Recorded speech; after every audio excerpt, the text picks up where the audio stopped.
Hey, Sam, do you think SCOTUS, even considering to touch Roe v. Wade, this will re-energize Democrats to get out and vote this fall? I mean, it should. I mean, it should. Right? It's hard to say right now. It's really hard to say right now. I mean, I'll tell you. I mean, if I'm running now in a purple district or a purple state, I can now bring up, would you vote for a ban on abortion when you get elected?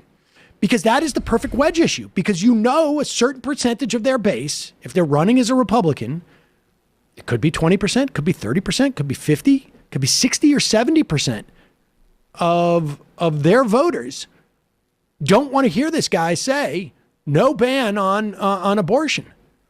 And now it is less of a hypothetical.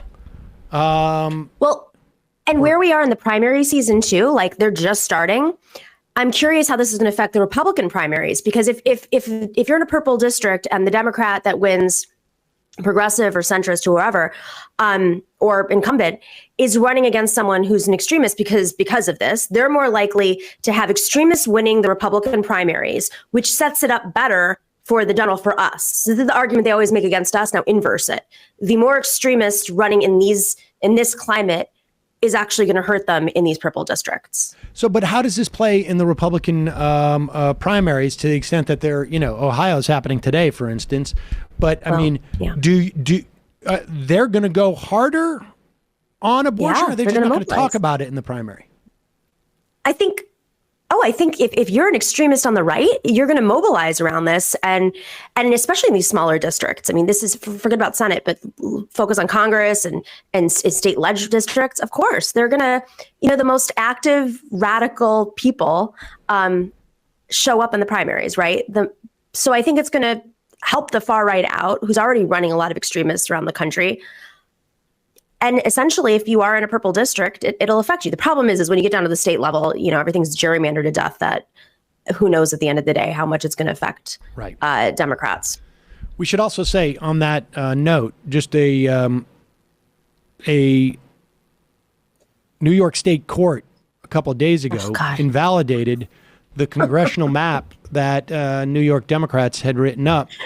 The Democratic Party in New York State has appealed to a federal appellate court to stay the state court's ruling, arguing that we are too close to the election and that may, it's a long shot, it may work, because the Supreme Court, the U.S. federal Supreme Court, has sort of set a precedent, although they seem to change it around depending on how the ruling goes. Surprise, surprise. For which part benefits which party. But so it's possible. At the very least, these districts would remain for this election. I don't know. Just for folks to understand, the election, we had election reforms in New York State, that we have very complicated elections. The primaries run different dates for different positions. So, turnout is notoriously low.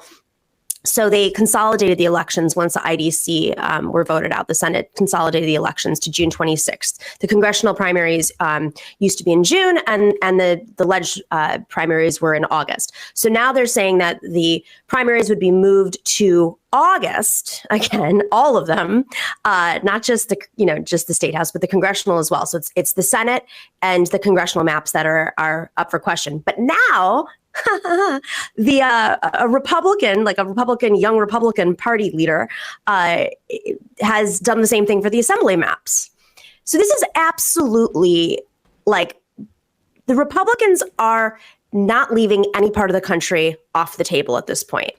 You have Eric Adams, who's basically a Republican mayor. He's not much different than previous Republican mayors that we've had, including Bloomberg so far. And he didn't win with a majority. So they're electioneering their wins right now. And that's important because New York is fundamentally a Democratic state. And the arguments they make about this being the redistricting being heavy-handed, I just don't buy it, because when you look at the population of New York, it is overwhelmingly Democratic, even upstate now, even upstate. So it's like if a Republican did this in a minority and the maps were even, then I'd see the argument. But it doesn't make sense to me because there is a majority of Democrats in this country. And so you're going to have maps, no matter what, that are more Democratic. It's just how this works. The entire argument by the state court was procedural, it seems to me, not even in terms of outcome.